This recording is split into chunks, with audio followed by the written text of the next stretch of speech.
del contrato de trabajo. Ángela, muy bien. Y sobre todo nosotros del nombre vamos a sacar qué significa eso de las cesantías. Carlos, cuéntanos. Pues precisamente como su merced dice, profe, del nombre, pues creo que este auxilio debe ser referido a cuando se cesa la actividad laboral. Entonces tiene que ser algo que apoye para cuando la persona se encuentre desempleada, tenga pues algo con que subsistir mientras consigue otro empleo. Exactamente, Carlos. Y el nombre nos habla de un auxilio de cesantías. Significa que ese auxilio lo vamos a utilizar nosotros en el momento en que quedamos cesantes. Como bien lo dijo Carlos, ¿cuándo quedamos nosotros cesantes? Cuando se finaliza la relación laboral.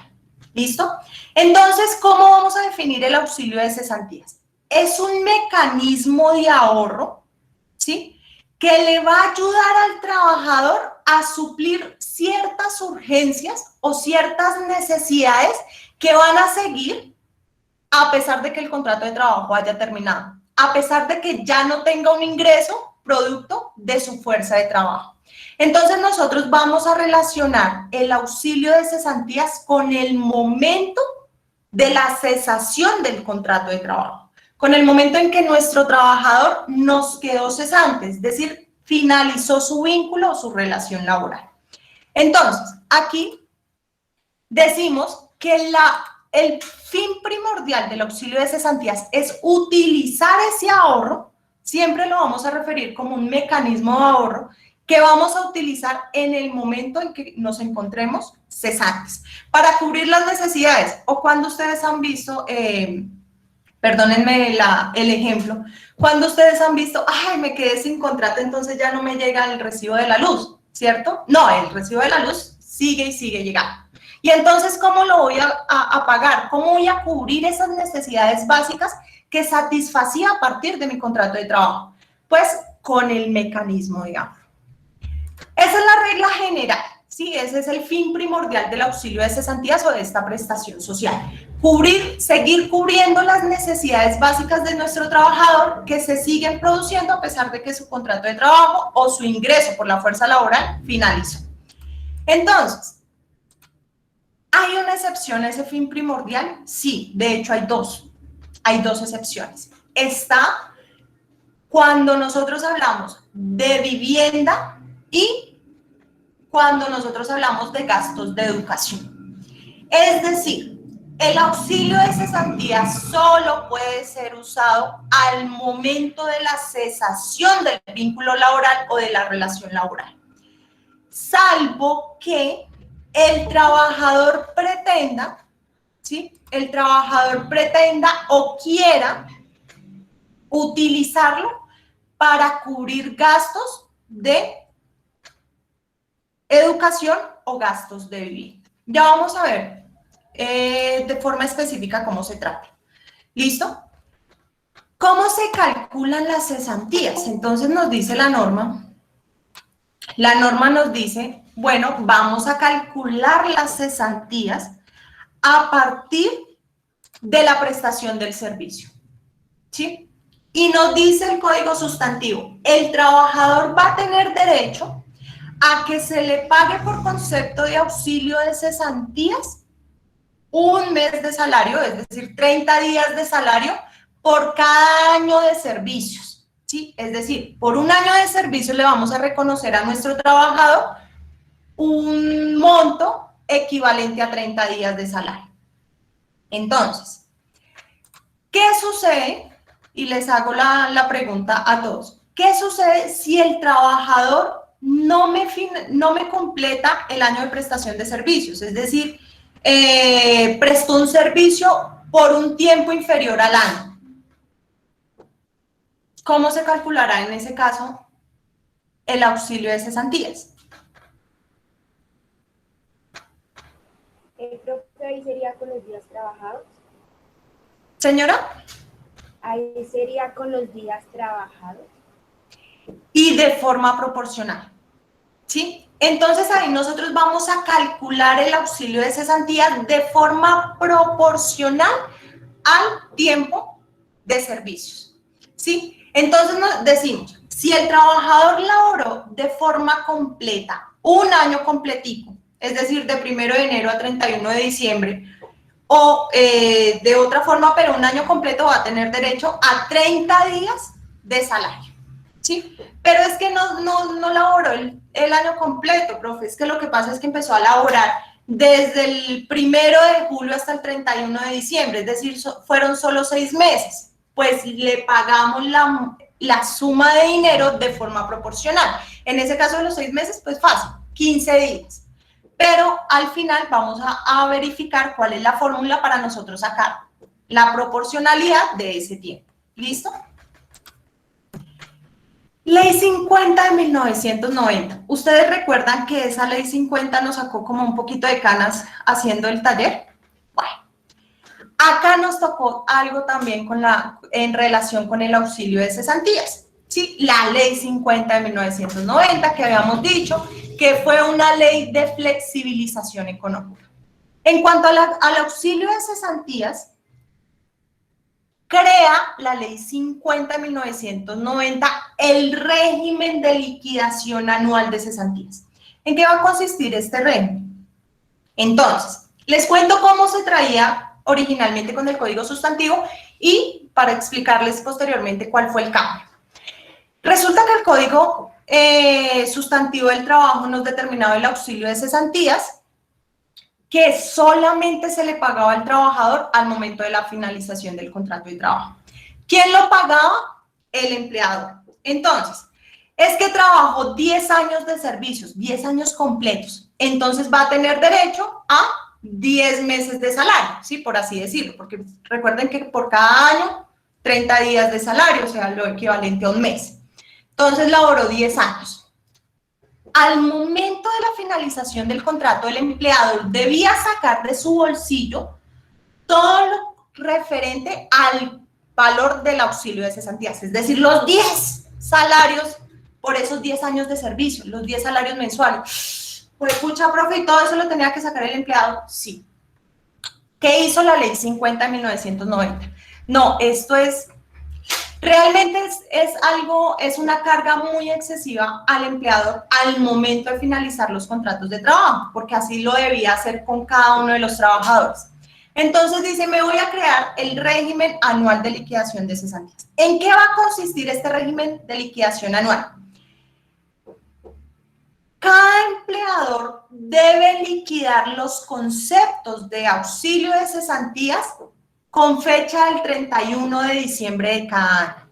¿Qué significa? Yo todos los 31 de diciembre debo hacer un corte y liquidar las cesantías o lo correspondiente al valor de las cesantías del trabajador que me haya laborado o que me esté laborando a fecha 31 de diciembre. Ah, es que en el 2018, un ejemplo, Stacy me trabajó del 1 de enero al 31 de diciembre. ¿Cuánto tendría derecho Stacy? 30 días de salario, ¿sí? Pero Carlos me trabajó desde el 1 de julio hasta el 31 de diciembre del año, un ejemplo, 2018. Entonces, al 31 de diciembre yo le liquido y le digo, Carlos va a tener derecho a esos 6 meses calculados, entonces a 15 días de salario por concepto de auxilio de cesantías. ¿Listo? ¿Qué le dice la ley 50 al empleado? Usted haga ese cálculo todos los 31 de diciembre. Y entonces yo como empleador digo, listo, ya tengo aquí la plata de todos mis trabajadores, tengo 15 trabajadores, ya tengo el valor del auxilio de cesantías. ¿Qué hago con esa plata? Entonces la ley 50 de 1990 le dice al empleador, señor empleador, usted no se la vaya a dar a su trabajador, ¿sí? Porque esto es un ahorro. ¿Cuándo lo va a utilizar el trabajador? Cuando quede cesante o demuestre que va a ser utilizado para vivienda o para educación. Entonces, ¿qué hago? Vuelvo a la misma pregunta. ¿Qué hago con ese dinero? Entonces le dice la ley 50 del 90.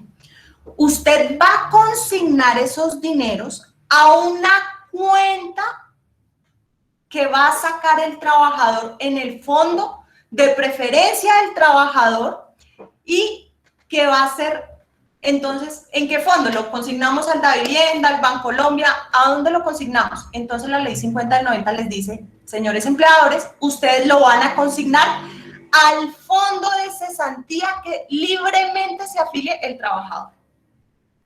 ¿Sí? Ah, listo. ¿Y lo tenemos que consignar el 1 de enero? O sea, hago el corte, hago el cálculo el 31 de diciembre y ya al día siguiente, pero 1 de enero, festivo, todos emparrandados. ¿Dónde encuentro yo un fondo de cesantías abierto? Entonces le dice la norma, le dice la ley 50, no, señor empleador, relájese. Mire, le vamos a dar un plazo para usted hacer esa consignación. ¿Y cuál es el plazo? Entonces dice la norma, antes del 15 de febrero del año siguiente al año en que se produjo la liquidación. Es decir, estábamos calculando para Stacy y para Carlos las cesantías del 2018. Las calculamos con fecha de corte, ¿cuándo? 31 de diciembre. Tenemos el valor de ese cálculo. Entonces decimos, señor empleador, usted consígnelo al fondo de cesantías a más tardar el 14 de febrero del año siguiente, o sea, el 14 de febrero del 2019. ¿Sí? Porque la norma es clara y dice antes del 15 de febrero. Entonces, pues antes, pues 14 de febrero. Y nosotros ya sabemos que el 14 de febrero, entonces, es una fecha muy especial para nuestro derecho laboral, no porque en Estados Unidos se celebre el Día de San Valentín, no.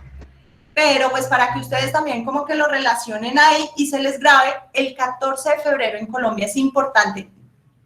Para algunos celebrarán el Día de San Valentín, otros no, pero es más importante porque ese es el último plazo que tenemos como empleadores de consignar los valores del auxilio de cesantías a los fondos de cesantías de acuerdo con lo que nos ordenó la ley 50 de 1990. Profe, si yo no lo quiero hacer, a mí se me hace más fácil pagarle al trabajador la suma de dinero. ¿De quién es el dinero? Del trabajador. Que lo administre él como quiera, profe. Eso no, mire, ¿sabe qué? Ay, hasta me da pereza buscar el fondo de cesantías al cual está afiliado mi trabajador. Pues resulta que la ley 50 de 1990 le dice al empleador, no. Si usted no hace lo que yo aquí le ordeno, lo que yo aquí le establezco para esta prestación social del auxilio de cesantías, pues va a tener una sanción. ¿Y en qué consiste la sanción? En que si usted se demora por cada día de retardo en la consignación del auxilio de cesantías, va a tener derecho su trabajador un día de salario. ¿Sí? Es una sanción que se le aplica al empleador por no cumplir lo establecido en la ley 50 del 90. Es que yo no quiero, es que me dio pereza, no, es que se me hizo más fácil pagarle directamente al trabajador. Pues a un futuro usted como empleador va a tener inconvenientes porque va a estar en su contra la sanción de la ley 50 de 1990 en cuanto a la consignación del auxilio de cesantías. ¿Y qué nos dice entonces esa sanción? Por cada día de retardo, un día de salario. ¿De retardo en qué? En la consignación. Es decir, que es que yo no lo consigné el 14 de febrero, lo consigné el 20 de febrero. Pues en esos 6 días, el trabajador va a tener derecho al pago de un día de salario. Sí, al pago de un día de salario. La Corte Suprema de Justicia, en casos donde se solicita la sanción de la ley 50 de 1990, ha dicho que esta sanción es objetiva. ¿Qué significa? Por el simple hecho del empleador omitir la consignación al fondo de cesantías, se genera la indemnización. Eso por ese lado. Y por el otro, ha aclarado que es solamente una sanción por un trabajador, por así decir. ¿Sí? Es decir, profe, es que mi empleador no me consignó las cesantías del 2018, no me consignó las cesantías del 2019, las de 2020. O sea que yo a cada 15 de febrero se me va a generar, o sea, si yo al 15 de febrero del año 2020, como no me ha consignado, entonces yo ya tengo, por un día de retardo, 3 días de salario, profe, así está súper bueno. La Corte dijo no son acumulables y solo se puede condenar por una sola sanción, ¿sí? Es decir, que en el 2018 entonces no me consignaron, pues se le empieza una sanción y al 2019 que tampoco consignó, sigue corriendo la misma sanción. Por cada día de retardo, un día de salario a favor del trabajador. ¿Listo? ¿Hasta qué fecha? ¿Hasta qué fecha va la sanción? Hasta que ocurra dos fenómenos. Una de dos. O que el empleador consigne al fondo de cesantías el valor correspondiente a la prestación social del auxilio de cesantías o hasta que finalice el contrato de trabajo. ¿Por qué hasta que finalice el contrato de trabajo? Porque ahí ya opera otro tipo de indemnización o de sanción por el no pago de prestaciones sociales. Eso lo vamos a ver la próxima semana. ¿Listo? Pero entonces, la sanción de la Ley 50 de 1990, que es un día de retardo en la consignación del auxilio de cesantías al fondo de cesantías, equivale a un día de salario a favor del trabajador hasta que el empleador consigne al fondo de cesantías o hasta que se termine la relación laboral. ¿Por qué hasta que se termine? Porque ahí ya opera otra figura frente al auxilio de cesantías. ¿Cuál es la figura? Que le debemos a dar a nuestro trabajador la prestación social en dinero porque finalizó el vínculo contractual. ¿Y para qué era el auxilio de cesantías? Para que el trabajador acudiera a él, accediera a esos dineros una vez quedara cesante. ¿Listo? ¿Claros con régimen anual de liquidación de cesantías?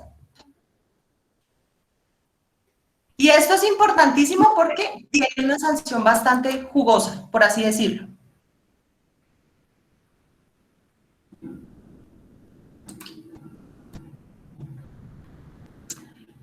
Fondo de cesantías. Entonces, ¿qué va a pasar con esos montos o con esas sumas de dinero consignadas? Van a permanecer en la cuenta del fondo de cesantías de cada trabajador, ¿sí? Recuerden que el trabajador es libre de escoger el fondo de cesantías que mejor le llame la atención para que su empleador le haga las consignaciones al fondo de cesantías allí.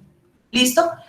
¿Qué va a hacer entonces el fondo de cesantías? Va a manejar el dinero y le debe garantizar al trabajador unos rendimientos el tiempo que dure esos dineros en ese fondo de cesantías. Sí, por eso es que es llamativo el tema de los fondos de cesantías. Hay dos figuras que se llaman liquidación parcial y liquidación definitiva. Estas dos liquidaciones que vamos a ver a continuación se manejan cuando no se ha finalizado el contrato de trabajo. Sí, es decir, todavía estamos inmersos en una relación laboral o en la relación laboral que nos dio origen al auxilio de cesantías. Entonces, ¿en qué va a consistir la liquidación parcial de las cesantías? En que el trabajador puede acceder a su ahorro. Recuerden que estamos hablando de un ahorro.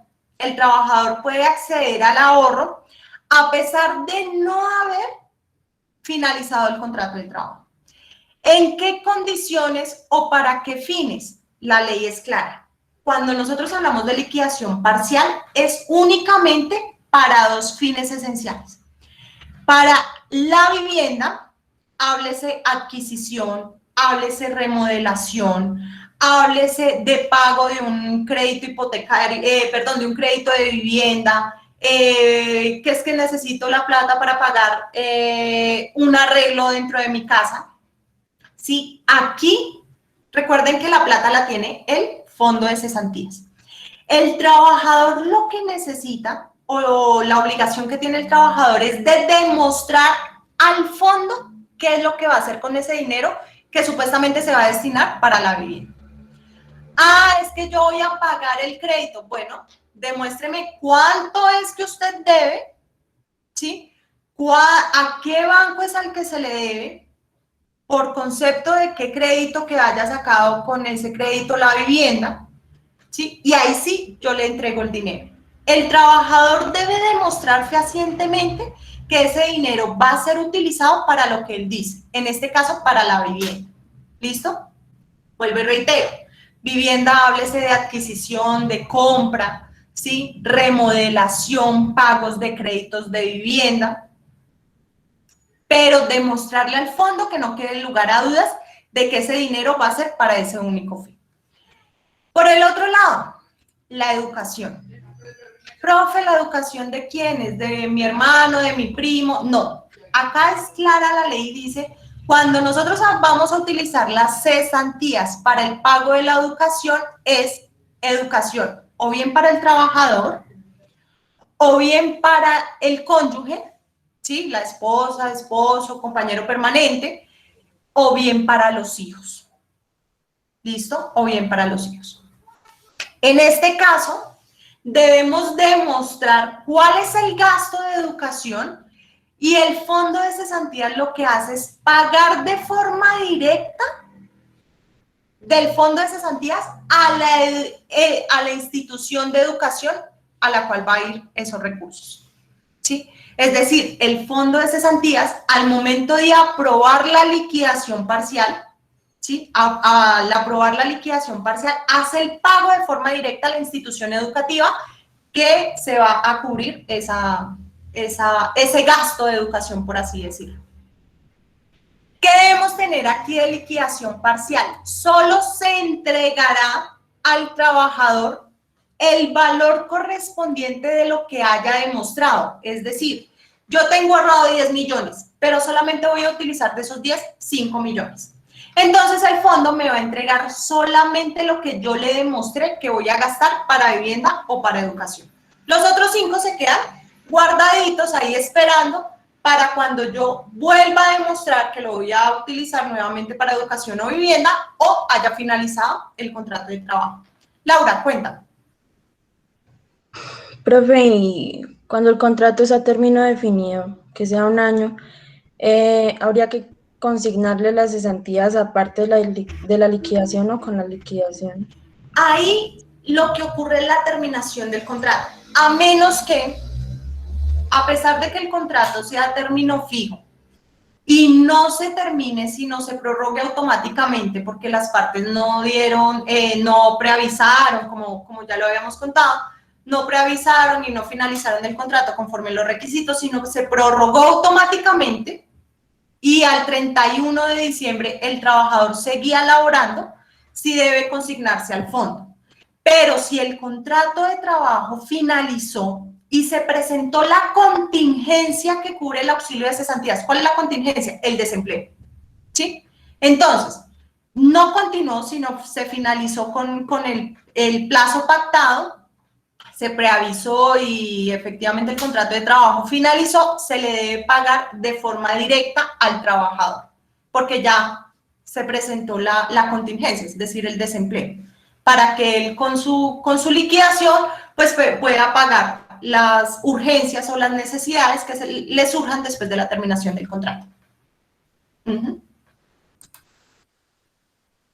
Listo, con gusto. Entonces, hablamos de liquidación parcial porque no se le entrega todo lo que el trabajador tenga ahorrado, sino lo que él demuestre que va a gastar para vivienda y para educación. ¿Listo?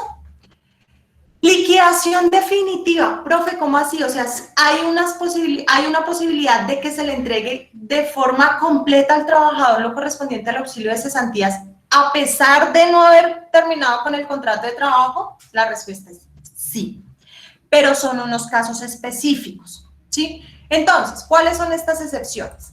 Están determinadas en 3, ¿sí? Cuando el trabajador, cuando hay sustitución de empleadores, es decir, la empresa o yo prestaba el servicio para una empresa, pero sigo ejerciendo mi cargo, sigo ejerciendo las funciones, lo que pasa es que mi empleador le vendió la empresa a otro empleador, entonces hubo una sustitución de empleadores, ¿sí? Segundo caso, cuando yo como trabajador estoy obligado a prestar servicio militar. ¿Se acuerdan que la prestación del servicio militar, la consecuencia era la suspensión del contrato de trabajo y no la terminación? Bueno, en este caso también hay lugar a liquidación definitiva de las cesantías. Y por último, cuando el trabajador hace pacto de salario integral. Entonces, vamos a ver cada uno. Sustitución de empleadores. ¿Recuerdan lo que les dije al inicio?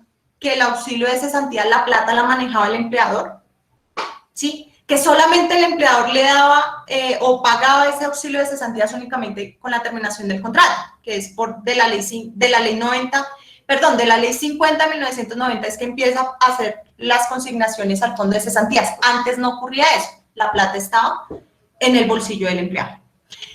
¿Qué pasó entonces en esa época? El legislador dice, en caso de que haya sustitución de empleador, entonces, que la empresa estaba en cabeza de una persona y esa persona le vendió a otro.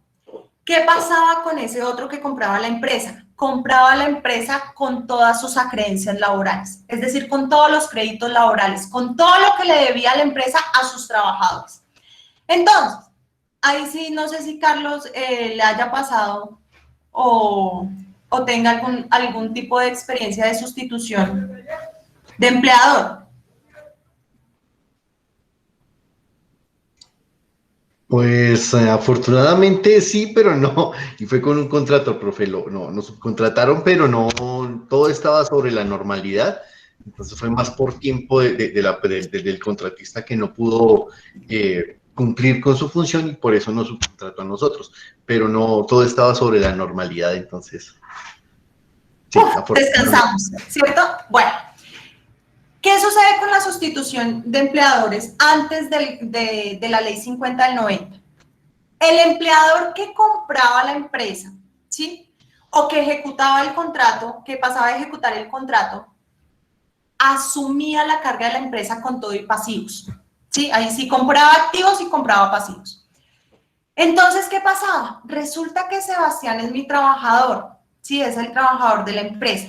Y Sebastián lleva 9 años. Y yo compro la empresa, ¿sí? Resulta que como yo compré la empresa, Sebastián lleva conmigo apenas un año.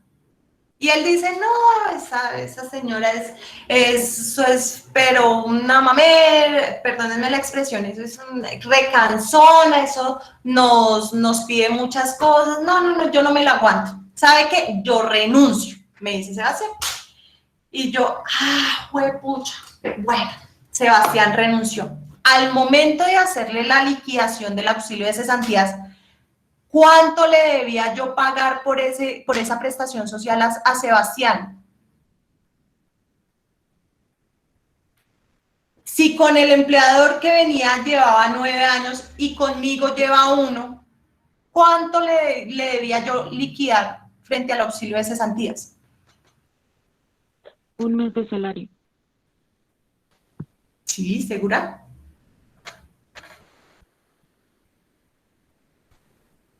¿Cuándo empezó a trabajar Sebastián? En el 2008. ¿Y cuándo me presentó la renuncia? En el 2018. ¿Cuándo yo adquirí la empresa? En el 2017. Antes de la ley 50, ¿no? Imaginemos que es antes de la ley 50, que no ha salido la ley 50. Pues los 10 años, profe. Pues los 10 años. ¿Y a cabeza de quién? Del nuevo empleador. Profe, ¿cómo así? Sí, pues imagínese que eso pasaba. Entonces, ¿cuál era la figura que el legislador había previsto en esos casos? Entonces le dice a quien va a sustituir o al que va a comprar la empresa, usted puede obligar a la persona que le está vendiendo que le deje a paz y salvo todas las acreencias laborales. Es decir, que al momento en que hay la sustitución patronal, se cancele todo lo correspondiente a todos los contratos, se liquiden a pesar que el contrato no haya finalizado con ellos. ¿Por qué? Porque lo que pasaba era que me iban a seguir prestando el servicio a mí, ¿sí? Pero Manuel, que era el que me estaba vendiendo, él tenía que hacer el pago completo. ¿Para qué? Para que cuando Sebastián renunciara, yo solamente le tuviera que pagar el año que me prestó el servicio a mí porque el resto ya estaba paz y salvo, ¿sí? ¿Qué sucede con la ley 50 de 1990? Esta figura ya es poco práctica. ¿Por qué? Porque ya los dineros del auxilio de cesantías no están en el bolsillo del empleado, sino están en el fondo de cesantías. Ahí donde año a año consignamos el fondo, el auxilio de cesantías. Sí, Laura, cuéntame. Profe, y si caso tal el trabajador comete alguna causal de despido, ¿sí? Digamos, no sé qué, memorando. Buena pregunta, ténmela ahí. Buena pregunta. Muy, muy buena pregunta, pero ténmela ahí. Entonces, liquidación definitiva a pesar de que el contrato de trabajo no haya finalizado, sustitución patronal. Una figura que ya no se usa, que perdió práctica teniendo en cuenta el régimen de liquidación anual de cesantías. Servicio militar. Entonces, yo como trabajador presto el servicio, tengo un contrato de trabajo, pero me llaman a prestar servicio militar obligatorio. Habíamos dicho que la prestación del servicio militar obligatorio suspendía el contrato de trabajo, más no lo finalizaba, ¿cierto? De hecho, el empleador debía guardar el puesto del trabajador que se iba a prestar el servicio militar hasta la fecha de terminación del servicio militar y 6 meses después. Sí, no sé si recuerdan una de las primeras clases que vimos en ese sentido. Aquí, el trabajador que presta el servicio militar se le suspende el contrato. ¿Alguien recuerda cuáles son los efectos jurídicos de la suspensión del contrato?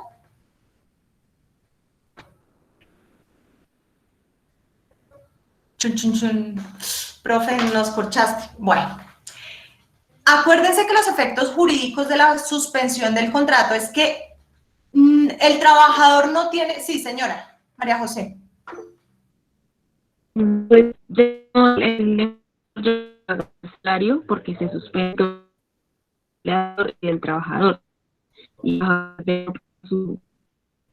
señora, no te estoy escuchando, no sé si sea solo yo, pero se te está entrecortando la voz.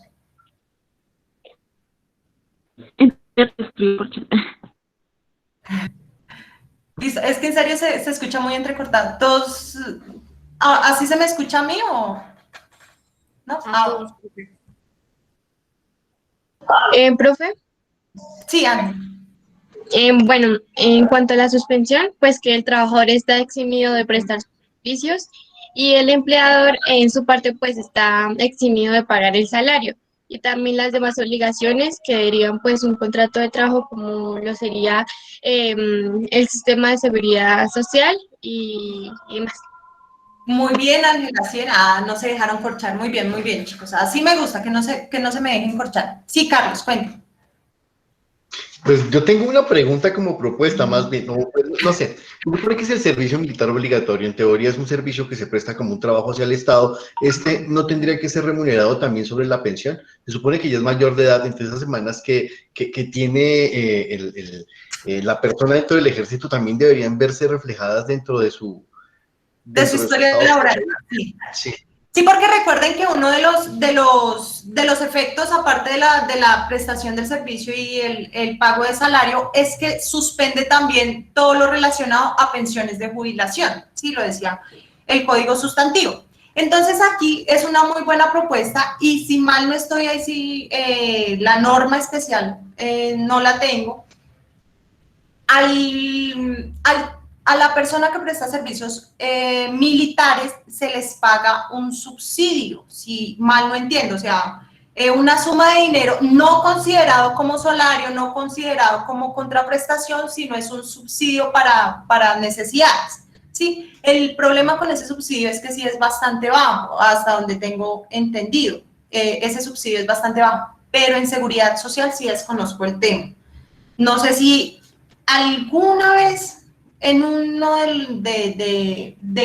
en algún caso que me llegó acá de asesoría, vi que a ellos les hacía como una especie de consignación, no de consignación, de cotización a un fondo especial de Fuerzas Armadas, ¿sí?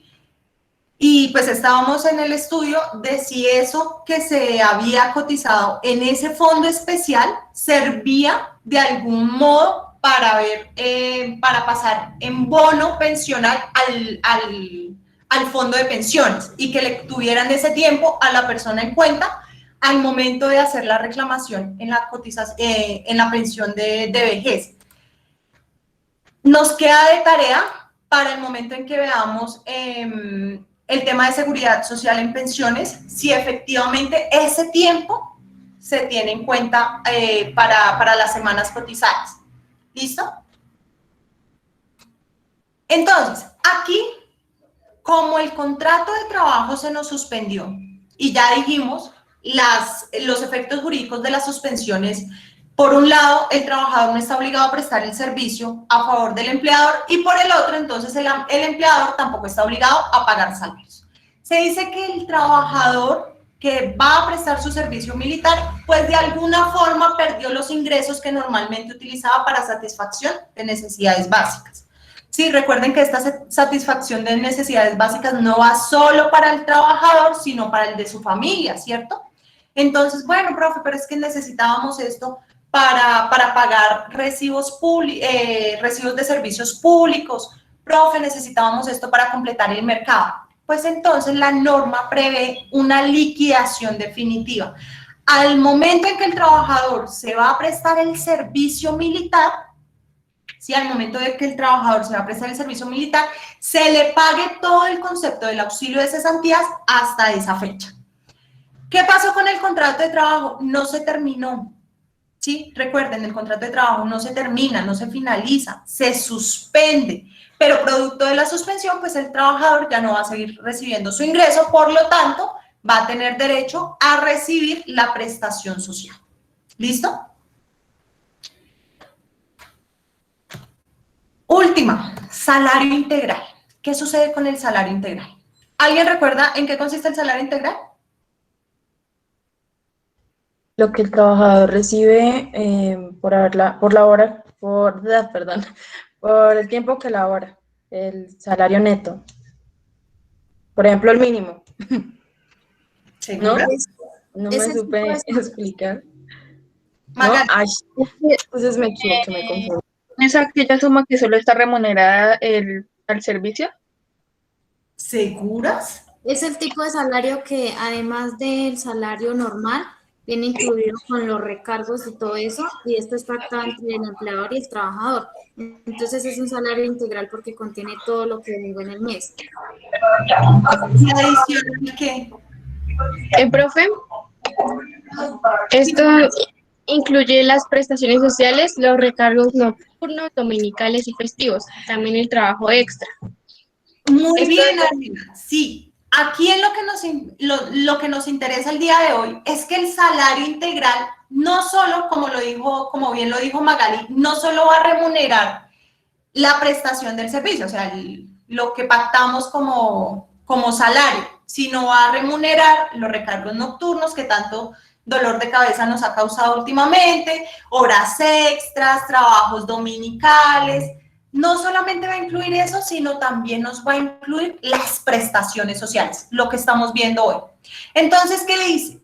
Frente al salario integral, aquel trabajador que venía normalito, o sea, con su salario normal, al que se le debía hacer todas estas liquidaciones, pues le debíamos pagar, conforme nos dice la ley, las prestaciones sociales. Pero cambia el régimen salarial y, como bien lo dijo Magali, por acuerdo entre empleador y trabajador, pactan este salario integral. ¿Sí? ¿Alguien recuerda cuál es la suma que engloba el salario integral? Mínimo, ¿cuánto es que debe ser el salario integral? Si yo tengo un salario integral de 2 millones, ¿eso es válido? Más o menos creo que son como 13 millones, ¿no, profe? 13 millones, no, 13 salarios mínimos legales mensuales vigentes. ¿Sí? 13 salarios mínimos legales mensuales vigentes. ¿Por qué? 10 salarios mínimos más un 30% de factor prestacional. Lo que traduce que mínimo un salario integral, para considerarse integral, al menos debe ser 13 salarios mínimos legales mensuales vigentes. Entonces, a este trabajador ya no se le va a pagar la prestación social del auxilio de cesantías, no se le va a consignar al fondo, a la finalización del contrato de trabajo no le vamos a pagar auxilio de cesantías. Entonces, ¿qué dice la norma? Como cambia al régimen de salario integral, al trabajador le vamos a pagar todo lo que le debemos por acreencias laborales hasta el día de hoy. O bueno, hasta el día de hoy no, hasta el día en que firma su pacto de salario integral, ¿sí? Porque recuerden que debe estar por escrito. Entonces, firma salario integral, por lo tanto, tendrá derecho al pago de todas las acreencias laborales, incluyendo las prestaciones sociales, hasta ese momento, ¿sí? De ahí en adelante, auxilio de cesantías, primas, intereses sobre las cesantías, se le va a pagar de forma mensual y dentro de su salario integral. ¿Listo?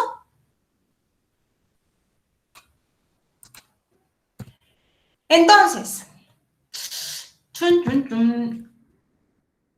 en cuanto a la pérdida del derecho, lo que me decía Laura, profe, si un trabajador, entonces recordemos la pregunta, si un trabajador está inmerso en una justa causa, ¿pierde el derecho a la prestación social? La respuesta es no, a menos que se encuentre en alguna de estas tres causales, ¿sí?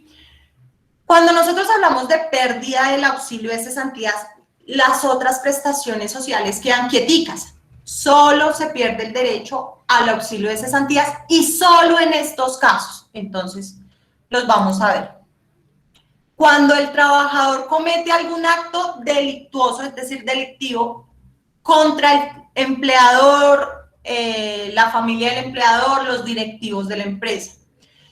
Segunda, cuando el trabajador haya ocasionado un daño grave, si no cualquier daño, que sea grave a las instalaciones de la empresa, ¿sí? Un daño material grave a la empresa. O tercero, cuando el trabajador haya revelado secretos profesionales, técnicos o comerciales del empleado. Un trabajador de Coca-Cola y reveló la fórmula secreta y mágica de la Coca-Cola, ¿cierto? Léanlo con calma y por favor alguien que me identifique qué tienen en común esos tres actos. ¿Qué tendrán en común? ¿Qué requeriremos para la pérdida del derecho?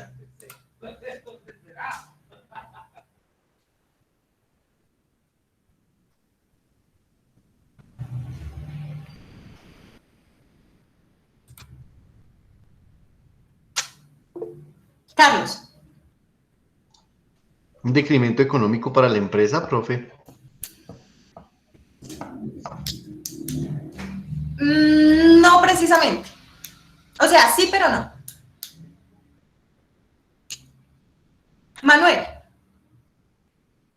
Aquellos actos antiéticos que generen un daño tanto al empleador como en sí a la empresa, ¿no? No. Una pregunta. ¿Qué se necesita para que nosotros hablemos de actos delictivos? ¿Qué se necesita para nosotros señalar a una persona y decir, es que usted cometió? Que los haya hecho. Solo que lo haya hecho, yo lo vi. Yo lo vi que lo hizo. ¿Sería el tema de la buena fe? Espérenme un momentito. Yo vi que esa persona cometió un delito y aún así yo no puedo decir, es que usted cometió ese delito. De hecho, los medios de comunicación se cuidan mucho porque ellos al dar la noticia tienen que decir presuntivamente fulanito de tal fue quien cometió el delito. ¿Por qué es? Porque no hay pruebas todavía, ¿no? Acá en Colombia todos somos inocentes hasta que se demuestre lo contrario. Las pruebas pueden decir que yo soy culpable. Las pruebas, ¿qué me hace falta? El fallo. Hasta que no se juzgue. ¿El fallo qué? Hasta cuando sea juzgada la persona, profe. Hasta cuando se demuestre que es culpable. No solo que se demuestre, yo tengo las pruebas y para ello acudo a un proceso judicial. Es más por lo que dijo Sebastián, hasta que un juez determine la comisión del delito.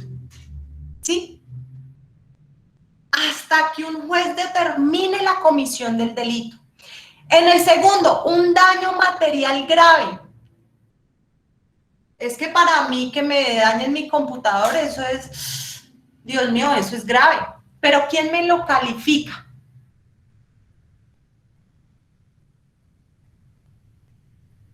Un juez, ¿cierto? Entonces, para nosotros hablar de pérdida del derecho de la prestación social del auxilio de cesantías, necesariamente tenemos que tener el pronunciamiento de un juez. Si estamos hablando de actos delictivos, si estamos hablando de daño material grave, o si estamos hablando de la revelación de secretos profesionales, comerciales o técnicos o especializados. ¿Sí? Profe, ¿cómo así? O sea, el empleador no puede estarle diciendo, es que usted, señor trabajador, usted cometió un delito a diestra y siniestra, porque afecta entonces lo que nos decía Manuel, ¿sí? La presunción de inocencia consagrada en la Constitución política, que nadie puede decir que yo cometí un delito hasta que no se me demuestre o no se me declare lo contrario. ¿Listo? Profe, ¿y entonces cómo materializamos eso del derecho, de la pérdida del derecho? Entonces, ¿qué dice la norma? Señor empleador, usted puede retener esa prestación social, ¿sí? Es decir, no pagársela directamente al trabajador hasta tanto se desarrolle el proceso judicial en el cual estamos demostrando que este trabajador sí cometió el delito, que hizo que causó el perjuicio material grave a la empresa, que reveló los secretos. ¿Listo? Y ya una vez el juez entonces haya determinado la culpabilidad, ahí sí perdemos el derecho de forma definitiva. De lo contrario, va a estar suspendido el pago hasta tanto salga un proceso judicial.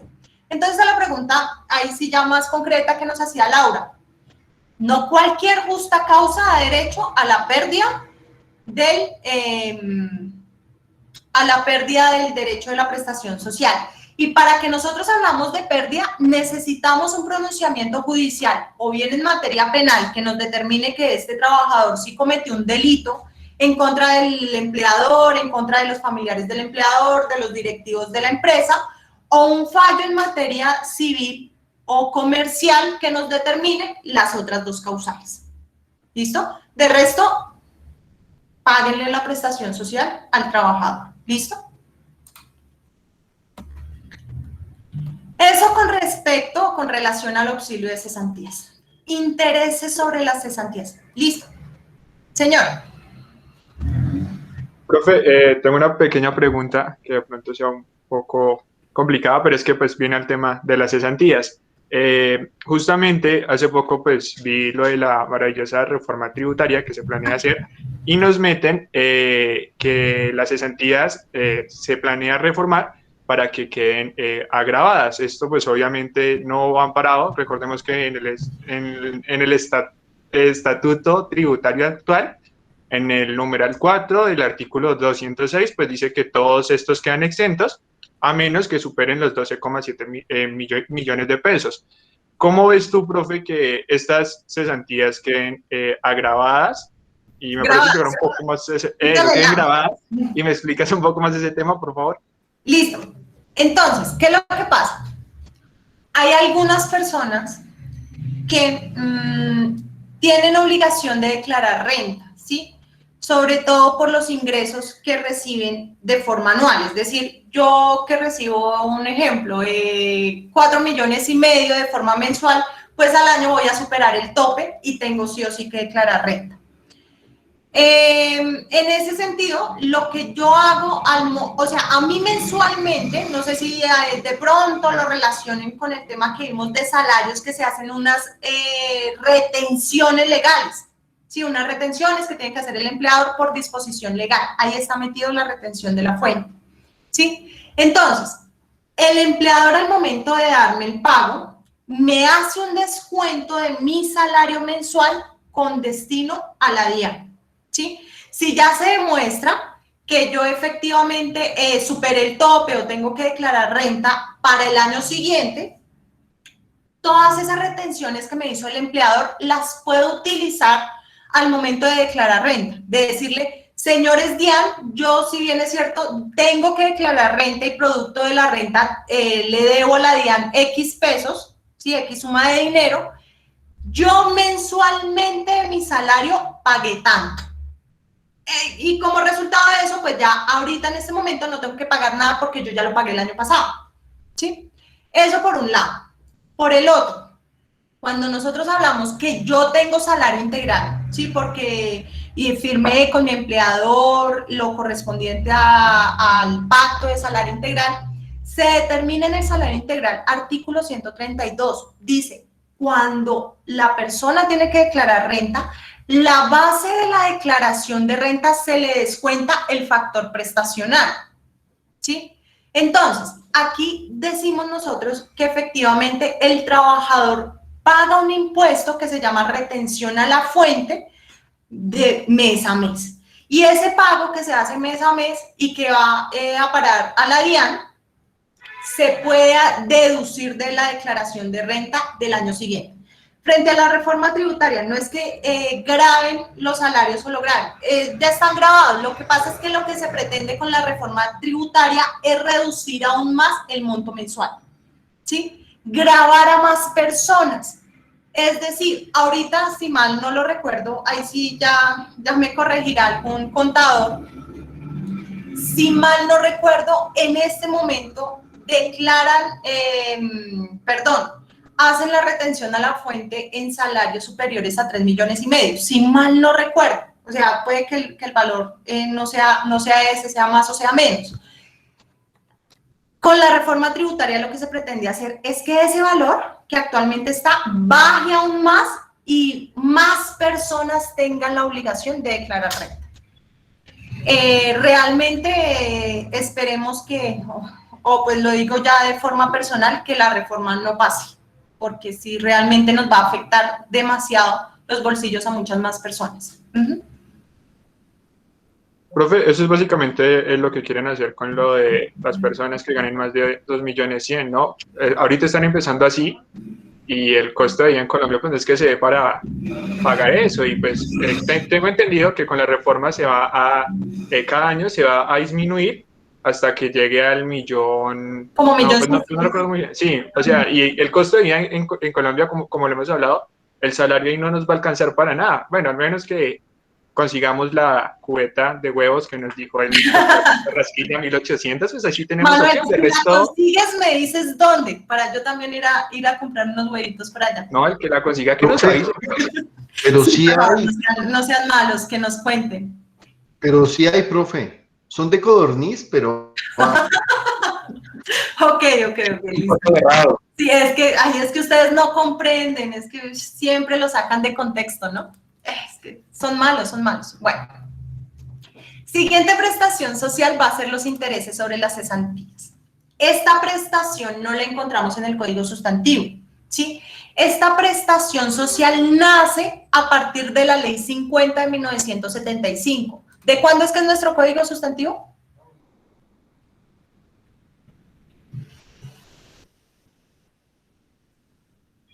¿1950? Muy bien, Hadley, 1950, ¿sí? Esta prestación social de los intereses de las cesantías nace posterior al Código Sustantivo del Trabajo y es a partir de la Ley 52 de 1975. ¿Por qué nace? Entonces les voy a explicar un poquito el contexto y hacia qué tiende esta prestación social. Y conforme lo estamos viendo, falta poco, pero bueno. Resulta que habíamos dicho que el Código Sustantivo determinaba que la prestación social estaba en el bolsillo del empleado, hasta tanto el trabajador finalizara el contrato de trabajo. Como estaba en el bolsillo del empleador, ¿qué hacía el empleador con ese dinero? Lo acrecentaba de alguna forma, ¿sí? Es decir, lo utilizaba, lo invertía y sacaba provecho de ese dinero. ¿Cuál dinero? Del ahorro del trabajador que iba a utilizar al momento de la finalización del contrato. Entonces el legislador dijo, no. Como usted se está beneficiando lucrativamente del ahorro de su trabajador, pues reconózcale unos intereses porque la plata no es suya, la plata es de su trabajador y usted de todas formas la está utilizando.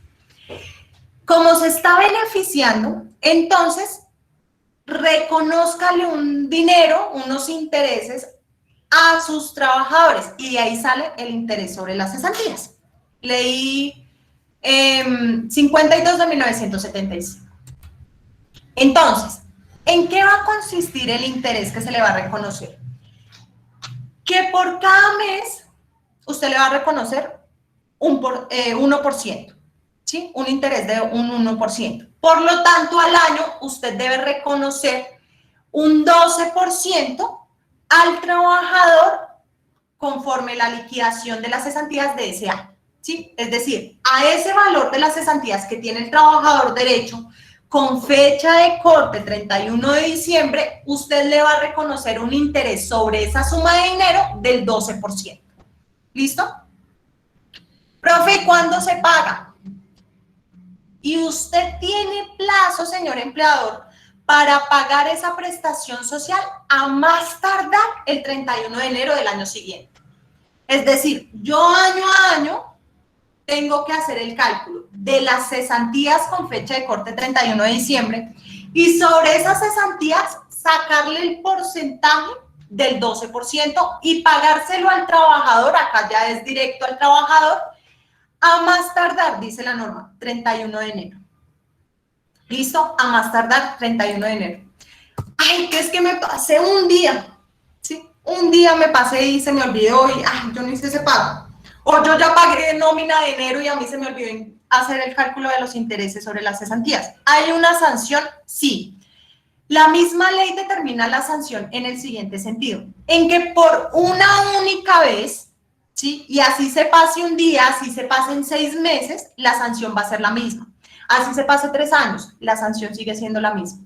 ¿Y en qué consiste? En que ya no le vamos a reconocer un 12% al trabajador, sino le vamos a doblar la suma. Es decir, le vamos a reconocer un 24% al trabajador. Vamos a liquidar los intereses sobre el 24% y no sobre el 12%. ¿Listo? ¿Qué pasa con esta prestación social? Entonces les decía, nace de ese tema de que efectivamente los empleadores tenían el dinero y lo administraban como bien quisiera, pero a partir de la ley 50 ya los empleadores no tienen el dinero del auxilio de cesantías, ¿sí? Quien lo maneja ahorita actualmente son los fondos de cesantías.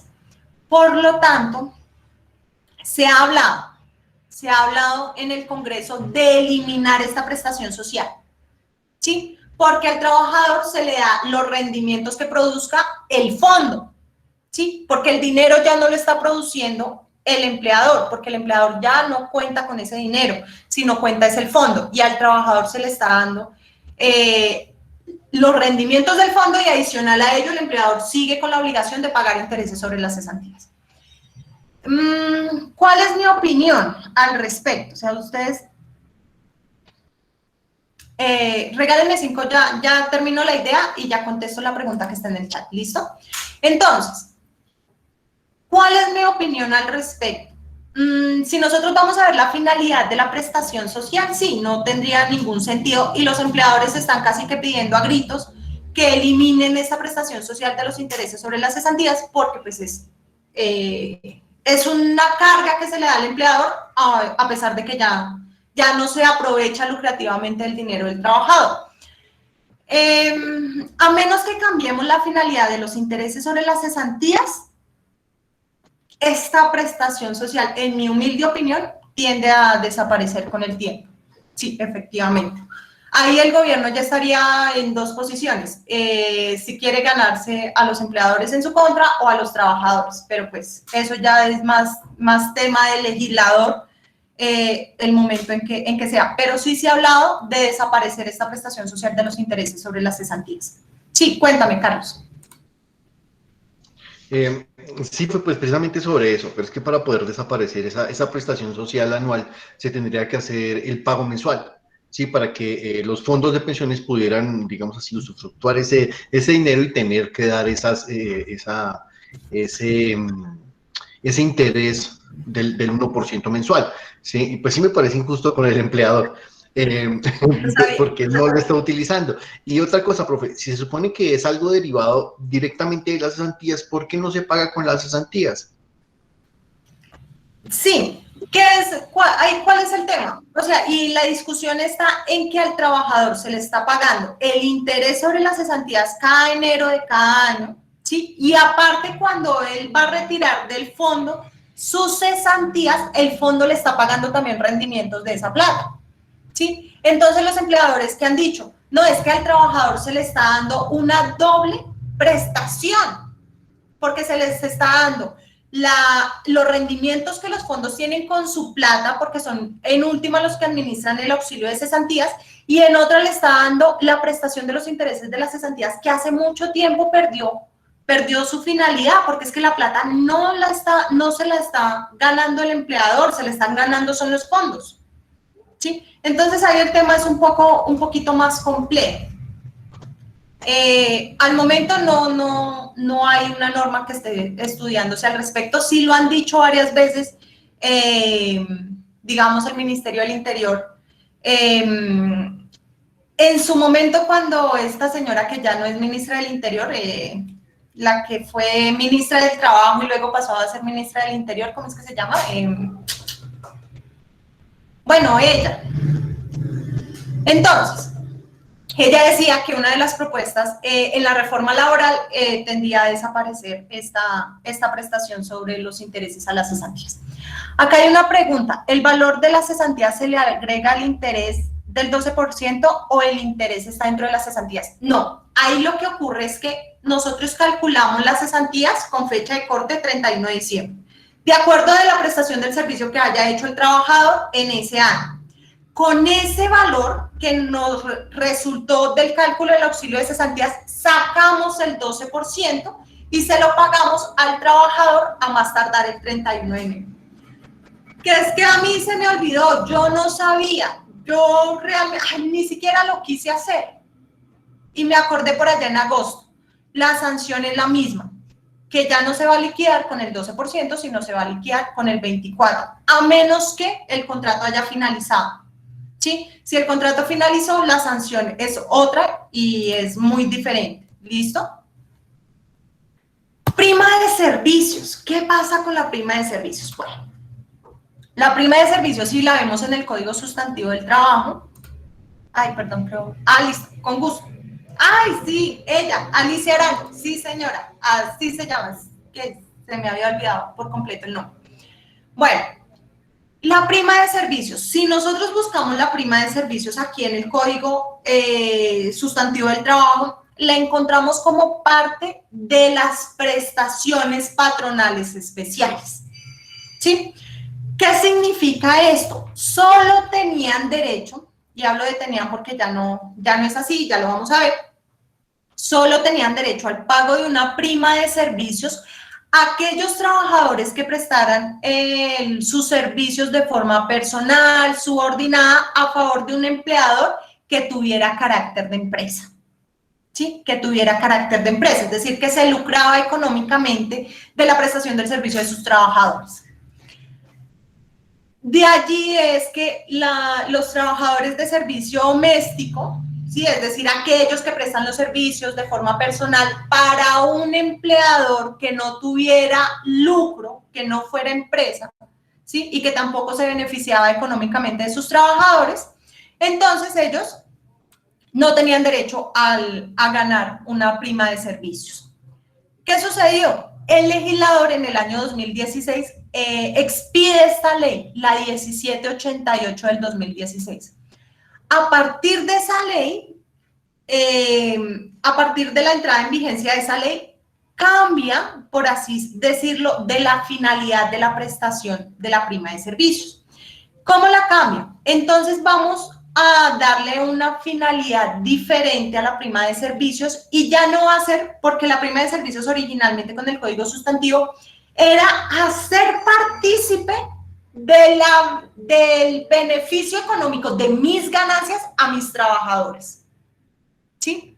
Entonces de ahí estaba la exclusión, o sea que si yo no me ganaba ninguna suma de dinero con lo que me prestaba el trabajador sus servicios, pues ¿cómo le voy a hacer partícipe de algo que yo no tengo? ¿Cierto? Entonces aquí me va a cambiar la finalidad y me dice que la prima de servicios va a ser utilizada para cubrir ciertas sumas, para cubrir ciertas necesidades que no alcanzan a ser cubiertas con el salario del trabajador. ¿Sí? Es decir, Es que yo mes a mes organicé mis gastos porque yo me gano, un ejemplo, 1,5 millones, entonces mis gastos y mi calidad de vida vale 1,5 millones. ¿Cuáles gastos? Mis gastos mensuales. Son los que yo cubro con mi salario. Entonces, si yo estoy en diciembre y que la fiesta, y que, ay, que nos reunimos todos en familia y que vamos a darle regalos a los niños y a la familia y de Navidad y todo esto, ¿con qué plata nosotros vamos a cubrir esos gastos?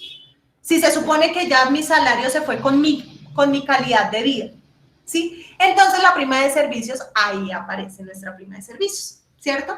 Porque esos gastos los vamos a permitir cubrirlos con lo que recibamos de esta prestación social. ¿Listo? Lo mismo pasa a mitad de año. Entonces, la ley 1788 del 2016 permite que la prima de servicios también la devenguen aquellos trabajadores que prestan los servicios a el núcleo familiar del empleador, ¿sí? Aquellos que no se benefician lucrativamente hablando de la prestación del servicio de los trabajadores. Entonces, a partir del año 2016, la prima de servicios va para todos, independientemente de que en el Código Sustantivo todavía está como una prestación patronal especial. ¿Listo? Entonces, ¿cuáles son las reglas de la prima de servicios? Por cada año de servicios del trabajador, va a tener derecho al pago de 30 días de salario. Pero aquí cuando nosotros hablamos de primas de servicios, vamos a tener en cuenta que la vamos a pagar. O sea, estamos hablando que es una prima al año. Lo que pasa es que esa prima la vamos a fraccionar en dos.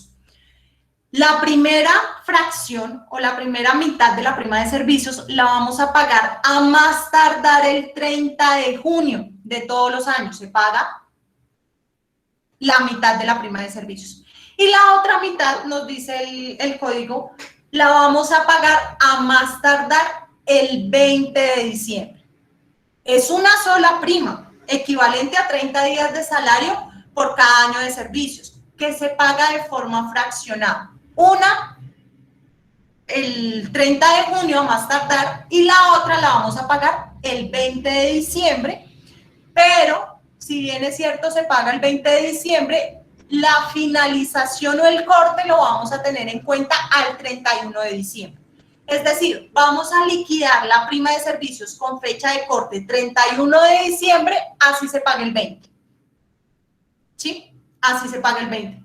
Profe, y si en el semestre entonces el trabajador solo labora un mes, vamos a hacer el cálculo de forma proporcional al tiempo de servicios en ese semestre. ¿Listo? Semestre, ¿por qué? Porque es cada 6 meses su pago. ¿Listo?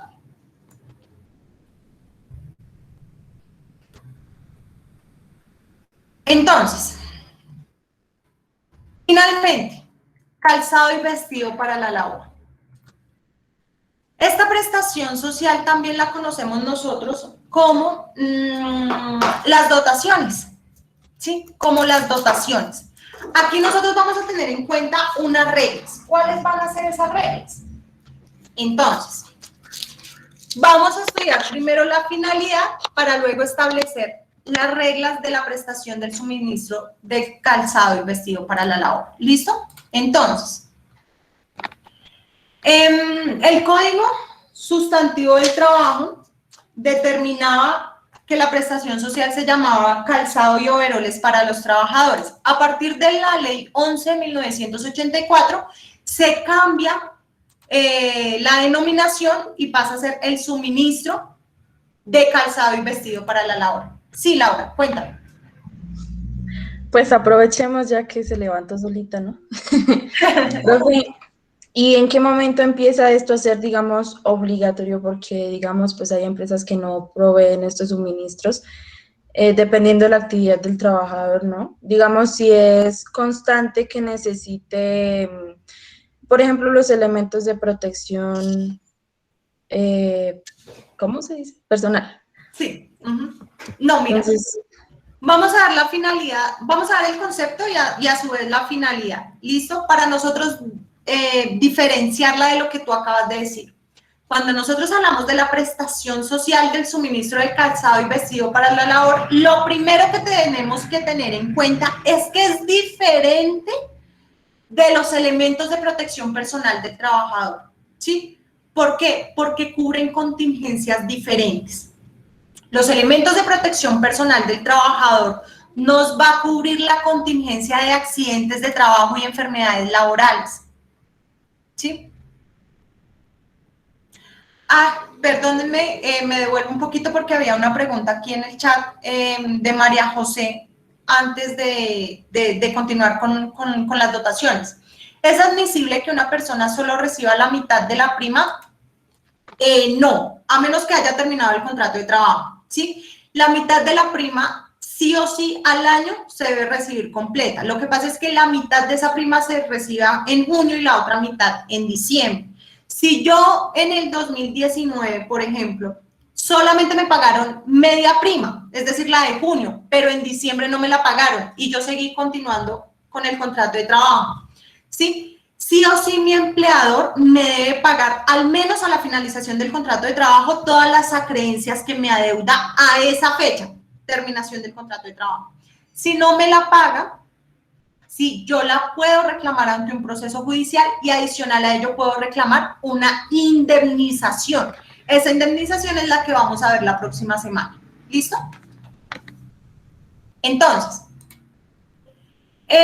decíamos que debemos sí o sí diferenciar de los elementos de protección personal y del suministro del calzado y vestido para la labor. Tiene dos finalidades diferentes. Entonces hablábamos de los elementos de protección personal. Ellos van a cubrir la contingencia de accidentes de trabajo o enfermedad laboral, ¿sí? Es decir, que si el trabajador utiliza es que no sé cómo se llama, de pronto Carlos me puede ayudar con eso, uno de esos cosas que sirven para el metal, para fundir metales y que botan muchas chispitas, ¿sí? Entonces para eso son unas gafas especiales. Sí, la soldadora, profe. Eso, la máquina de soldadora. Entonces, si uno va a mirar en un taller, entonces eso bota muchas chispas y el trabajador tiene unos guantes, tiene un overol, tiene gafas especiales, tal vez tiene su pantallita. ¿Con cuál fin? Que si una de esas chispas le cae, lo puede quemar o puede perder la vista, ¿sí? Entonces, esos elementos de protección personal lo que van a impedir es la ocurrencia de accidentes.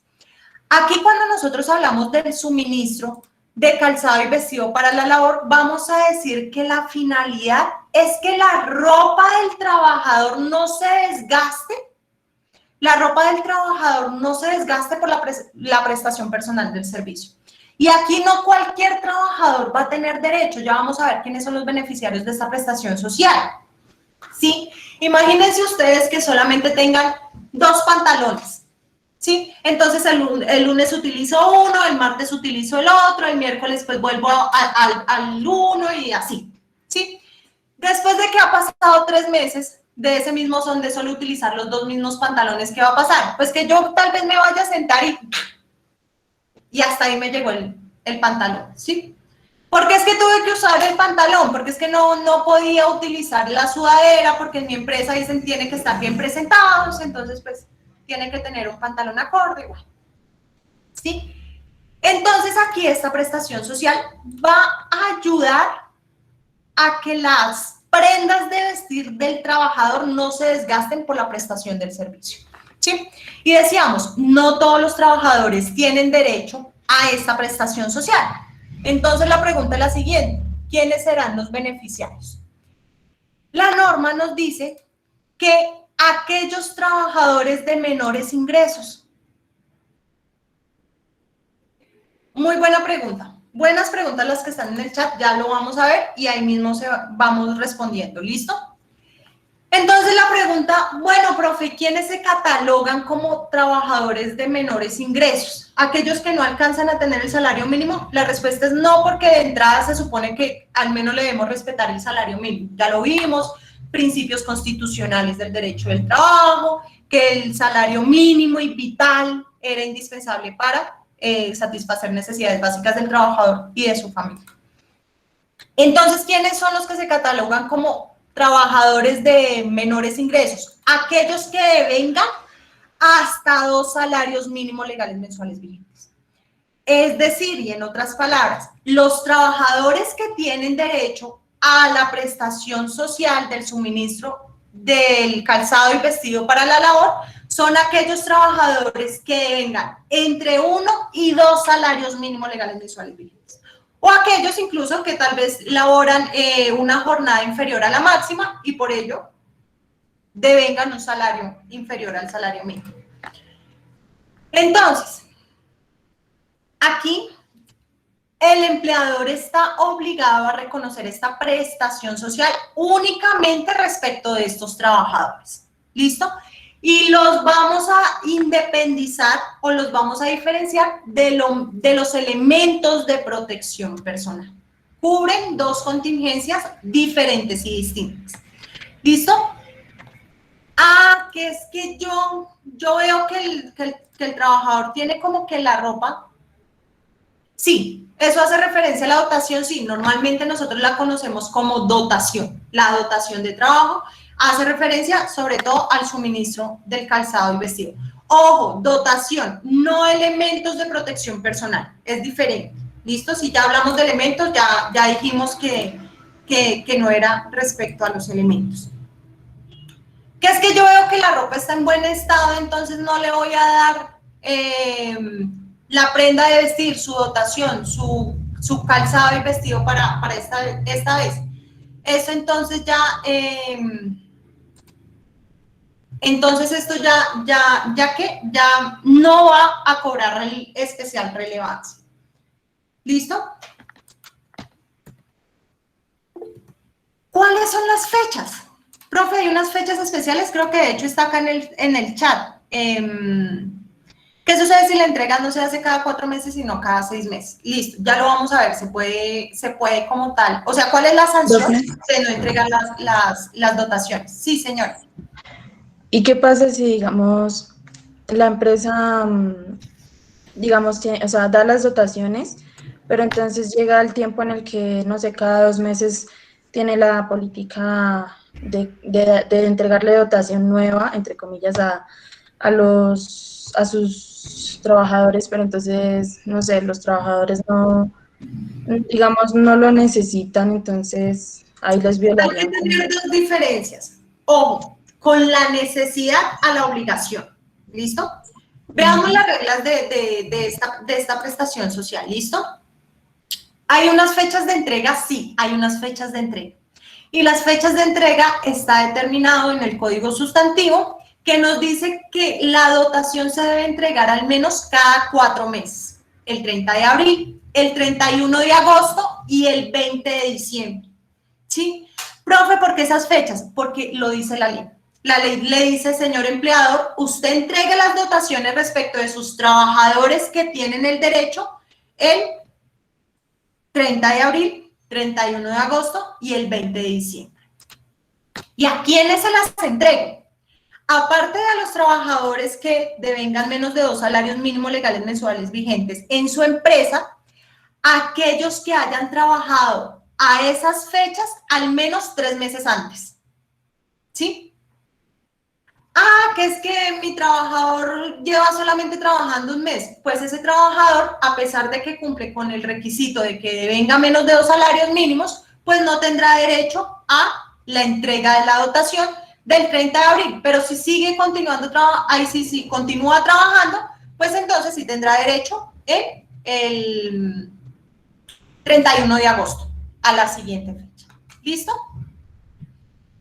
Estos trabajadores que se les hace, y ahí respondo tu pregunta, Laura, estos trabajadores que se les hace las entregas, ¿sí?, de la prestación social, tienen la obligación de usar estas prendas de vestir, ¿sí?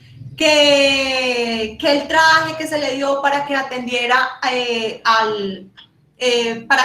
los clientes en la empresa, tiene la obligación de usarla. Entonces, ¿cuál será la consecuencia de que el trabajador no use dentro de su prestación del servicio estas prendas de vestir? La consecuencia la dice la ley. Que el empleador queda absuelto, es decir, se libera de la obligación de entregarle a ese trabajador que no usó esas prendas de vestir en la siguiente entrega, ¿sí? Ah, es que yo lo vi todas las veces, los 4 meses prestando el servicio y usted en ningún momento vino con la dotación. Entonces yo ya quedo libre de entregarle a usted, trabajador que no lo utilizó, la siguiente entrega. Sí, Sebastián, cuenta. Profe, es una pregunta. En el caso, pues ahorita de la emergencia sanitaria, ellos se pueden excusar de la entrega de dotación por la situación. No, el Ministerio del Trabajo no lo determinó como políticas. Como políticas, más que todo el año pasado, no determinó o guardó más bien silencio sobre esta prestación social de las entregas de las dotaciones. Laura.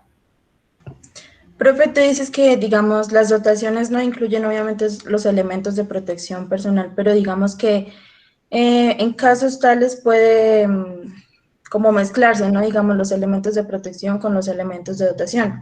Por ejemplo, pongámoslo en el caso, pues, digamos, de lo que yo manejo diariamente en el trabajo, el tema de los técnicos que trabajan, ¿sí? Ellos en algunas ocasiones tienen que hacer trabajos de soldadura, pero entonces nosotros les damos digamos, el overall, ese tipo de, digamos, de dotación, y también a su vez tenemos pues los elementos de protección, que es por ejemplo la máscara, para que no tengan, digamos, inconvenientes con la vista, pero ellos no lo quieren usar, ¿sí? No les gusta, les incomoda, no pueden ver bien cuando van a soldar. Ahí, ¿cómo se puede uno? Ahí ya el tema es otro. O sea, porque ahí ya no están faltando con la prestación social de la dotación, sino está faltando con los elementos de protección, ¿sí? Entonces ahí ya puede incluso haber un proceso disciplinario que tienda a la sanción de este trabajador que está poniendo en riesgo su salud y su integridad, porque el empleador es quien debe procurar que las condiciones y el ambiente laboral sean lo más sano y protegido posible. Carlos, sí, cuéntame. Ay, una cosita. Espera, Laura. Listo. Solo una cosita. En caso tal de que se agrave la situación y digamos, no sé, porque ha pasado, se quedan con los ojos súper rojísimos por la soldadura y ese tema. Entonces ahí, digamos, es una pregunta aparte, sí, un poquito aparte, pero ahí, digamos, nosotros como empresa tendríamos obviamente que cubrir el tema de los de salud, sí.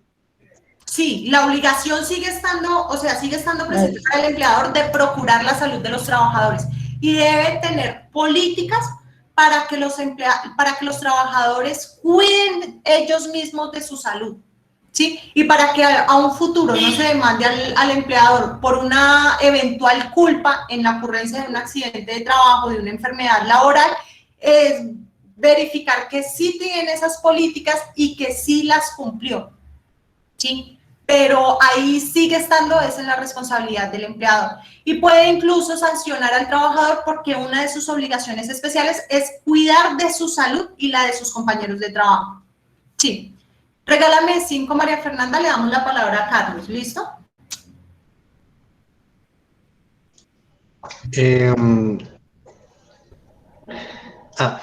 Profe, en dado caso, pues hablando de la dotación, si la persona, digamos, no es, como lo dijera, bueno, si la labor amerita que tenga ese tipo de implementos que sean como dotación, como por ejemplo las botas, digamos, en una obra o el overol, a pesar de que gane más de lo que estipula la ley, ¿se le deben otorgar o no? Digamos, yo tengo un ingeniero residente o un arquitecto residente en una obra y pues él tiene que estar, pues, en este ámbito, ¿le voy a dar esos implementos como dotación o no, profe? Y Laura. El empleador no está obligado, ¿sí? O el empleador está obligado a la entrega respecto de estos trabajadores que devengan menos de 2 salarios, pero él no está obligado a los demás, pero puede concederlo, ¿sí? Recuerden que el límite de la norma De allí para adelante podemos fijarlo por convención colectiva, podemos fijarlo incluso por el reglamento interno del trabajo o por el mismo contrato de trabajo. ¿Sí? Pero nosotros no estamos obligados sino a lo que nos dice la norma.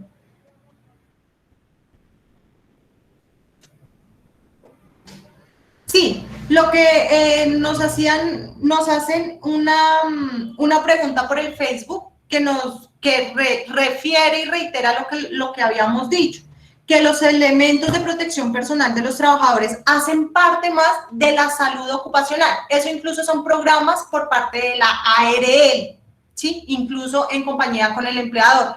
Pero la prestación social de las dotaciones cumplen una finalidad completamente distinta. ¿Listo?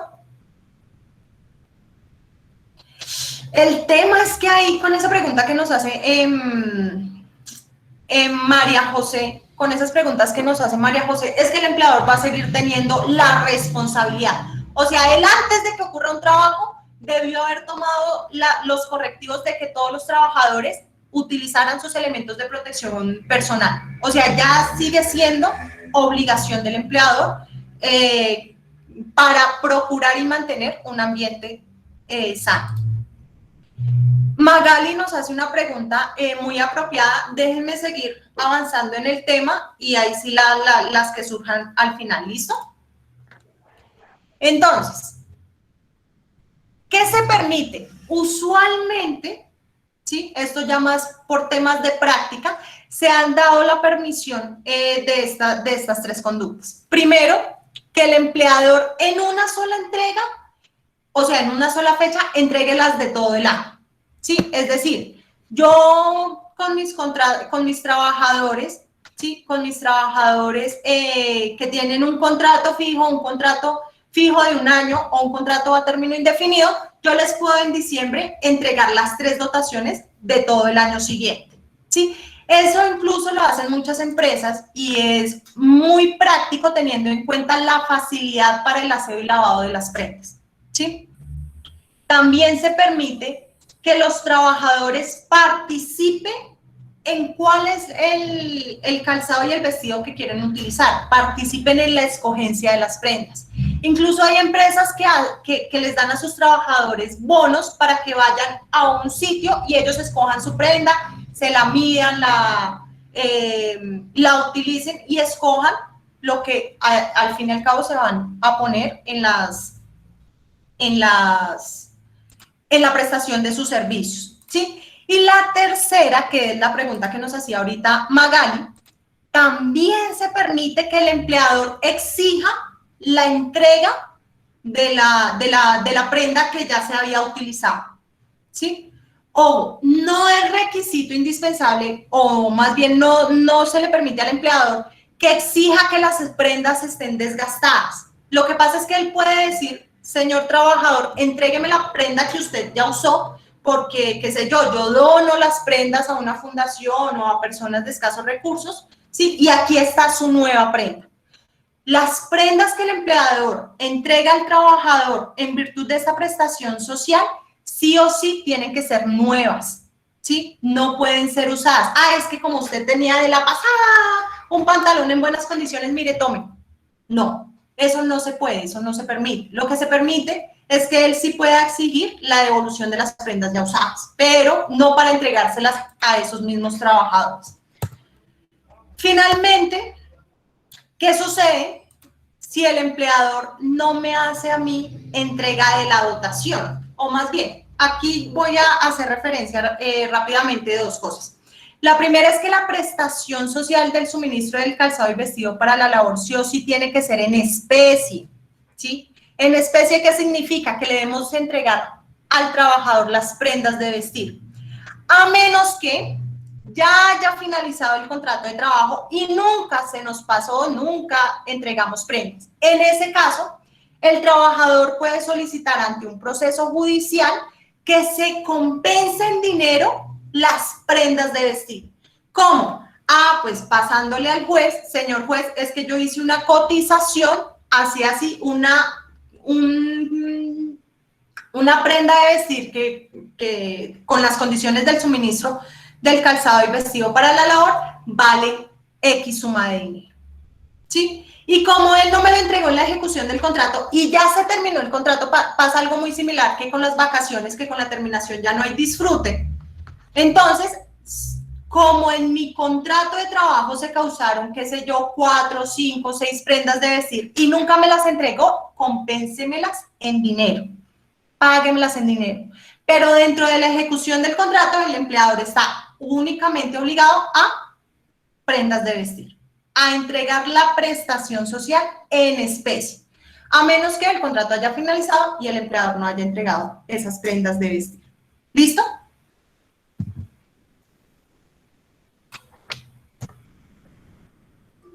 Profe, o sea que el trabajador no puede ir a comprarlas.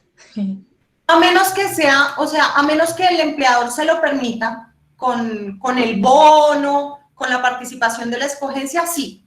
De lo contrario, el empleador lo que no puede hacer es entregarle en dinero estando en la ejecución del contrato de trabajo. ¿Listo? ¿Hay alguna duda?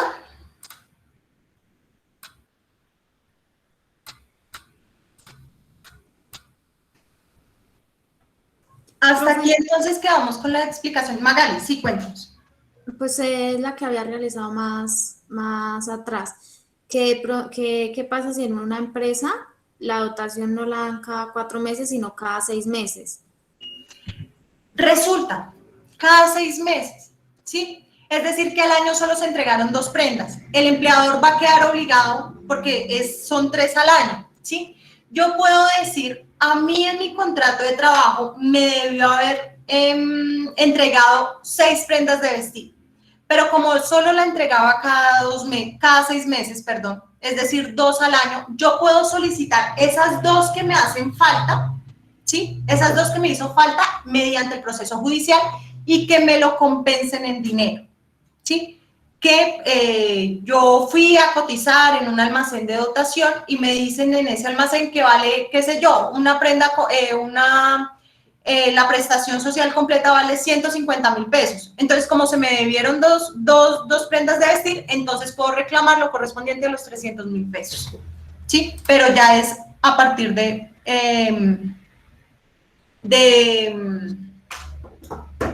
compensación en dinero por la terminación del contrato. Carlos, cuéntame y damos paso a la pregunta de María José. ¿Listo? Vale, profe, cuando por ejemplo estamos hablando de que la dotación la dan instituciones públicas, digamos, por ejemplo, que presta algún servicio, digamos, el IC. Entonces, te dio una camiseta, bueno, todo viene marcado obviamente con el logo y la representación de la entidad, ¿no? Entonces, cuando se termine su vinculación con la... pues a veces Señor, creo que, no sé, te estoy perdiendo. ¿Se entrecortó o me perdí yo o...? Pero estamos con ella mientras tanto, profe. Listo, perfecto. Sí, porque sé. María José nos hace preguntas sobre liquidación definitiva con salario integral. No te preocupes. Lo que pasa es que con el salario integral le vamos a pagar todas las prestaciones sociales a nuestro trabajador de forma mensual, ¿sí? ¿A partir de cuándo? A partir de que él firma el pacto de salario integral, ¿sí? Por lo tanto, la norma permite que se le haga una liquidación definitiva de todo lo que le debamos al trabajador, producto del contrato de trabajo que venía ejecutando, hasta la fecha en que va a empezar a recibir el salario integral, ¿sí? Entonces, ahí en esa fecha, en ese momento, nosotros le vamos a hacer la liquidación, le vamos a entregar todo, ¿sí? ¿Qué pasó con el contrato de trabajo? Todavía sigue vigente, se sigue ejecutando, no hay terminación del contrato. Lo que pasa es que cambia la figura, ¿sí? Cambia la figura y le vamos a pagar prestaciones sociales mes a mes, ¿sí? Conforme las reglas del salario integral. Listo, ahora sí, Carlos, te escuchamos. Cuando pertenecen, digamos, a esta dotación con emblemas de algún ente oficial, hay que devolverlas porque a veces esas prendas son utilizadas para engañar a la gente. Si hay una obligación, ¿la norma los obliga o no los obliga? No, la norma no los obliga, lo que hace la norma es permitir que el empleador les exija la devolución de las dotaciones anteriores, también para evitar ese tipo de escenarios. O sea, no los obliga, lo que pasa es que se lo permite al empleador. ¿Listo? Vale, y en este caso, si, digamos, yo soy, bueno, la entidad y le digo, bueno, devuélvame la dotación, pues para poder entregar la nueva, y si no la tienen. Pues ahí ya puede el empleador tomar acciones correctivas. Sí, recuerden que el contrato de trabajo puede incluso tener procesos disciplinarios con el fin de sancionar al trabajador con una de sus obligaciones legales o contractuales. Vale, profe, muchas gracias. Listo. Por último, ya saben que en la próxima clase iremos a tratar ya el tema más de liquidaciones más práctico. Entonces ya saben que la plataforma virtual en la unidad temática de prestaciones sociales van a encontrar las fórmulas de cómo se liquidan cada una de las prestaciones sociales que vimos el día de hoy, más el video que está dispuesto para ustedes por el canal de YouTube de prestaciones sociales. ¿Cómo se hace en la práctica para nosotros liquidar las prestaciones sociales al momento de la terminación del contrato de trabajo? Ustedes ya saben, pueden acudir a la plataforma virtual, allí encontrarán a su disposición tanto las diapositivas, el video de explicación de las fórmulas de liquidación y las fórmulas mismas de liquidación de las prestaciones sociales. ¿Listo? Este video lo vemos para el día martes. Recuerden que el día de mañana vamos a hacer un taller en la plataforma virtual de ejercicios de liquidación de trabajos y horas extras. ¿Listo? Trabajos en día de descanso. ¿Vale?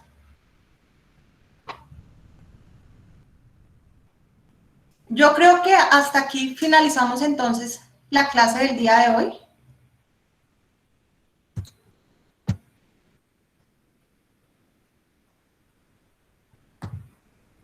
Vale, profe, muchas gracias. Doctora Erika. Sí, doctora Nancy, cuéntame. De esa manera, entonces, damos por terminada la jornada del día de hoy, no sin antes agradecerle, por supuesto, que a la doctora Erika por permitirnos compartir también su clase y también, por supuesto, que a sus estudiantes del tercer semestre del programa de Derecho. Así que desde la Facultad de Ciencias Jurídicas y Políticas Internacionales les extendemos un cordial agradecimiento y además los invitamos para que, por supuesto, continuemos en estas jornadas que se vienen desarrollando el próximo viernes, en este caso en el área penal. Muchísimas gracias a todos, doctora Erika, siempre muy clara en sus exposiciones y en sus explicaciones, así que muchísimas gracias, al igual que a los estudiantes. Un buen día para todos. Muchísimas gracias a todos, espero que haya sido de mucho provecho la jornada del día de hoy y chicos, nos vemos mañana para una nueva clase, ¿listo? Vale, profe, gracias. Chao, chao, que estén muy bien. Feliz día. Muchas gracias, profe. Muchas gracias, profe, que esté muy bien. Hasta luego. Muchas gracias. Gracias, profe. Hasta luego a todos.